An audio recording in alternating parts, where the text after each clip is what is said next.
नमस्कार दोस्तों, मैं doctor brigadier Satish Chandra Mishra, director interventional cardiology Venkateshwar hospital से आपसे इस छोटे से वार्तालाप में इन्वॉल्व हूँ। हम बात करेंगे आज एक ऐसा ज्वलंत टॉपिक जो काफ़ी चर्चा का विषय है। It's a very common problem. They talk about sudden cardiac death eight gym. अक्सर ये खबर में पढ़ने को मिलता है कि फलाने व्यक्ति की, फलाने शख्सियत की जिम के अंदर एक्सरसाइज करते हुए मृत्यु हो गई। जिम जाना, एक्सरसाइज करना कहाँ तो एक तरफ ही एक आवश्यक और स्वास्थ्य के लिए अत्यंत आवश्यक एक्टिविटी है, और कहाँ इसी के जरिए मृत्यु हो जाती है। क्या है वो कारण जो जिम में मृत्यु कर सकते हैं, जो सडन कार्डियक डेथ का कारण बन सकते हैं?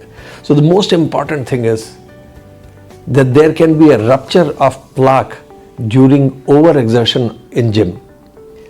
Unaccustomed exercise, overexertion, unplanned exertion, ऐसा exertion जो आप पहले कभी जिम नहीं जाते थे, अकस्मात गए और बहुत सारा एक्सरसाइज करने की इच्छा आपने जाहिर की और शुरू हो गए।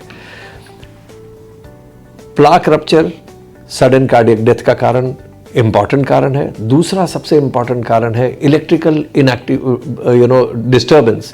इलेक्ट्रिकल डिस्टर्बेंस के कारण रिदम का एबनॉर्मेलिटी हो जाना और हार्ट के रिदम में ऐसे डिस्टर्बेंस आ जाना जिसकी वजह से मृत्यु हो सकती है। इसको एरिथमियाज कहते हैं। तो ये दो मूलतः इम्पॉर्टेंट कारण है, और इसके पीछे का सबसे बड़ा रीज़न ये है कि हम जब अपनी क्षमता से ज़्यादा एक्सरसाइज करने का प्रयास करते हैं, जब हार्ट रेट आवश्यकता से ज़्यादा तेज हो जाए और ऐसे एक्सरसाइज जो हम पहले नहीं कर रहे थे करने लगे, तब इस चीज़ के होने के चांसेस बढ़ जाते हैं।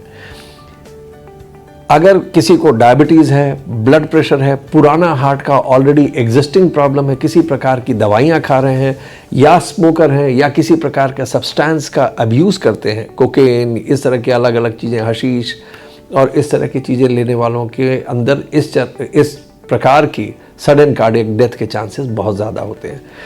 ये देखा गया है कि अक्सर लोग समय की कमी होने की वजह से रेस्ट नहीं किया, ठीक से सोए नहीं, अच्छे से बॉडी रेस्टेड नहीं है, and you suddenly come and start doing these kind of exercises, and on top of that you are trying to meet some deadlines, you are trying to meet your next level of exercise without having rested, can lead to these kind of कैटास्ट्रोफीज।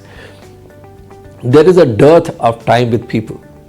आज जहाँ एक तरफ the lifestyle is such कि हम ये भी करना चाहते हैं, वो भी करना चाहते हैं, बीच में कहीं एक्सरसाइज को भी डालना चाहते हैं, ऐसा नहीं होना चाहिए। This should be a part of our routine. तो what is the correct, what is the right level of exercise? The right level of exercise is, अगर हम साइकिलिंग, जॉगिंग या स्विमिंग करते हैं और 45 मिनट तक का अगर हमारा brisk exercise within our limits of tolerance हो, और हफ्ते में कम से कम 5 दिन भी अगर हम ऐसा एक्सरसाइज कर लेते हैं, तो ये हमारे लिए काफ़ी होगा हेल्थ के लिए। लेकिन इससे ज़्यादा करना सिर्फ उनके लिए अलाउड है जो लोग इसके लिए अकस्टम्ड हैं, या पहले से ट्रेंड एथलीट्स हैं, या ट्रेंड वर्कआउट करने वाले लोग हैं और अंडर सुपरविजन कर रहे हों। जैसे ही जिम में एक्सरसाइज करते समय हमें छाती में दर्द, दम फूलना, आँख के सामने अंधेरा आना, ब्लड प्रेशर का गिरना, या अकस्मात बहुत ज़्यादा थकान हो जाना हो, उसी समय हमें एक्सरसाइज, जैसे ही इस तरह के कोई लक्षण आए, हमें एक्सरसाइज तुरंत छोड़ करके डॉक्टरी सलाह लेनी चाहिए। ये कुछ ऐसे प्रिकॉशंस हैं जो हमें ध्यान में रखने चाहिए। और कई बार जब किसी प्रकार का ऐसा प्रोलॉन्ग्ड एक्सरसाइज प्रोग्राम में हम अपने आप को एनरोल कर रहे हों, तो ये आवश्यक है कि हम अपने हेल्थ स्टेटस के बारे में पहले जान लें, and it may be sometimes very useful to actually undergo the evaluation through a trained under a trained doctor in a proper hospital, so that you can enjoy the activities of gymming and exercising.